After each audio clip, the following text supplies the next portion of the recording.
participated in a Twitter pitch event before. The basic gist of it is that you tweet about your book and agents and editors will go through, and if they favorite your tweet, that means they want you to submit to them.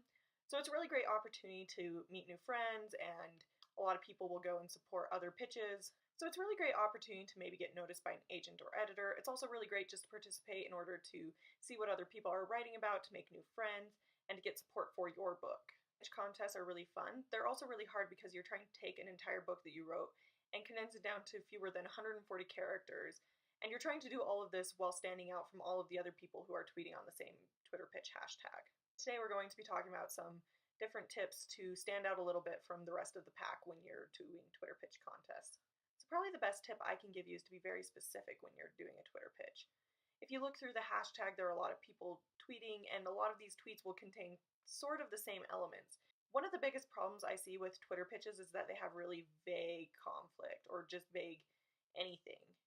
They'll say things like, the main character must overcome great obstacles in order to save the world, which, is a lot of books. Your pitch is going to be a lot better if you can answer the questions of what kinds of obstacles. What do they mean by saving the world? Saving the world from what? Stay away from generic phrases. They're really not going to get you very far with a Twitter pitch usually. One of the hard things about being specific is that you have really limited space in which to tweet your book.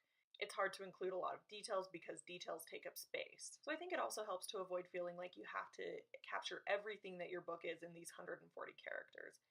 That's not really the goal of a Twitter pitch. The Twitter pitch is supposed to give just enough information that the reader is then interested in the book.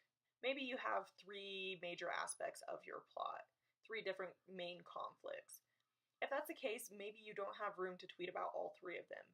But if you can give one conflict that will get the reader interested, that's usually enough for a Twitter pitch. You only have 140 characters to work with, so obviously you're going to be leaving some information out. I think this really stresses a lot of people out. But just remember, the Twitter pitch doesn't need to be everything that your book is. It just needs to be enough of your book and interesting enough that it will get someone interested. I always think it's better to be really specific about one aspect of the conflict than to kind of vaguely cover 3 different types of conflict. Another recommendation I would give is to get feedback on your Twitter pitch. You've written the book, so you know what's going on, and so everything you write is going to make sense to you. A lot of times it might not make sense to someone who's not familiar with the book. Because Twitter pitches can be really, really hard to write well, I recommend spending quite a bit of time drafting yours. Don't wake up on the day of the pitch contest and decide that you're going to throw together a tweet. Think about it a week in advance. This will give you more time to really fine-tune your pitch and hopefully come up with something that works. And as with any contest, don't get too hung up on the results. Maybe you will get a lot of likes and favorites, and that's really great, but if you don't worry about it. It doesn't mean your book's not good. It might just mean that your Twitter pitch isn't there yet, and it might just mean that you tweeted at the wrong time of day and no one saw it. Agents will always say that the feed is really busy and that if your manuscript fits their wish list, you should query them anyway. So while Twitter pitch contests can be a great way to get kind of noticed by agents or editors, don't see that as the only valuable outcome. They're also really great just for general networking. I've made a lot of really interesting friends from doing Twitter pitch contests. I've read about a lot of books that I think are going to be really interesting when they do get picked up.